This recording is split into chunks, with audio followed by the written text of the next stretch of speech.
Irby at Orby presents Irby Audiobooks, classic stories for the whole family, young and old. Read by Christopher Hart Moynihan. The Other Wise Man by Henry Van Dyke. So I saw the other wise man again and again, traveling from place to place, and searching among the people of the dispersion, with whom the little family from Bethlehem might perhaps have found a refuge. He passed through countries where famine lay heavy upon the land, and the poor were crying for bread. He made his dwelling in plague-stricken cities where the sick were languishing in the bitter companionship of helpless misery. He visited the oppressed and the afflicted in the gloom of subterranean prisons, and the crowded wretchedness of slave markets, and the weary toil of galley ships. In all this populous and intricate world of anguish, though he found none to worship, he found many to help. He fed the hungry and clothed the naked, and healed the sick, and comforted the captive. And his years passed more swiftly than the weaver's shuttle that flashes back and forth through the loom, while the web grows and the pattern is completed. It seemed almost as if he had forgotten his quest. But once I saw him for a moment as he stood alone at sunrise, waiting at the gate of a Roman prison. He had taken from a secret resting place in his bosom the pearl, the last of his jewels. As he looked at it, a mellower luster, a soft and iridescent light, full of shifting gleams of azure and rose, trembled upon its surface. It seemed to have absorbed some reflection of the lost sapphire and ruby. So the secret purpose of a noble life draws into itself the memories of past joy and past sorrow. All that has helped it, all that has hindered it, is transfused by a subtle magic into its very essence. It becomes more luminous and precious the longer it is carried close to the warmth of the beating heart. Then at last, while I was thinking of this pearl and of its meaning, I heard the end of the story of the other wise man. 33 years of the life of Artaban had passed away, and he was still a pilgrim and a seeker after light. His hair, once darker than the cliffs of Zagros, was now white as the wintry snow that covered them. His eyes, that once flashed like flames of fire, were dull as embers smoldering among the ashes. Worn and weary and ready to die, but still looking for the king, he had come for the last time to Jerusalem.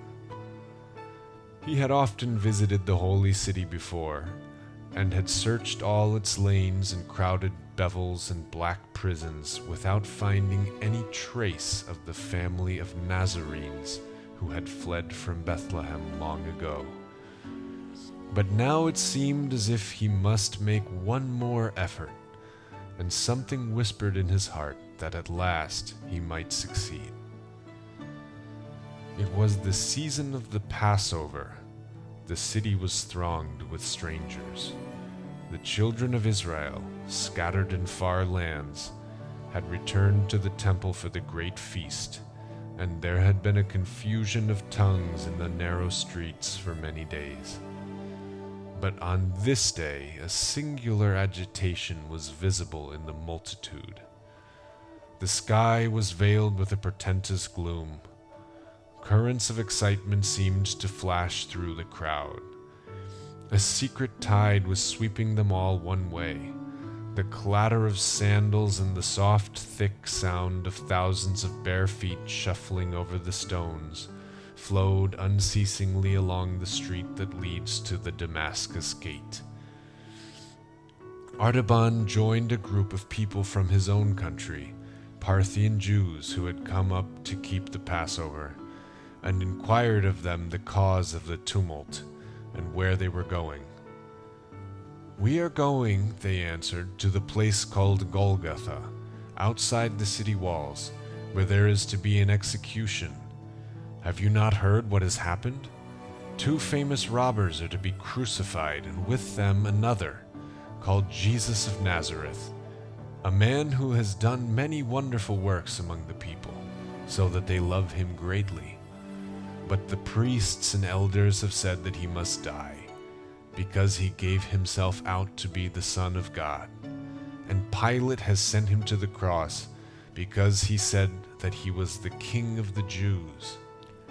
How strangely these familiar words fell upon the tired heart of Artaban. They had led him for a lifetime over land and sea, and now they came to him mysteriously like a message of despair. The king had arisen, but he had been denied and cast out. He was about to perish. Perhaps he was already dying. Could it be the same who had been born in Bethlehem 33 years ago, at whose birth the star had appeared in heaven, and of whose coming the prophets had spoken? Artaban's heart beat unsteadily with that troubled, doubtful apprehension which is the excitement of old age. But he said within himself, "The ways of God are stranger than the thoughts of men, and it may be that I shall find the king at last in the hands of his enemies, and shall come in time to offer my pearl for his ransom before he dies." Thank you for listening to this Irby Audiobooks presentation of The Other Wise Man. Please subscribe to our channel for more classic stories of faith presented by Irby at Orby Communications.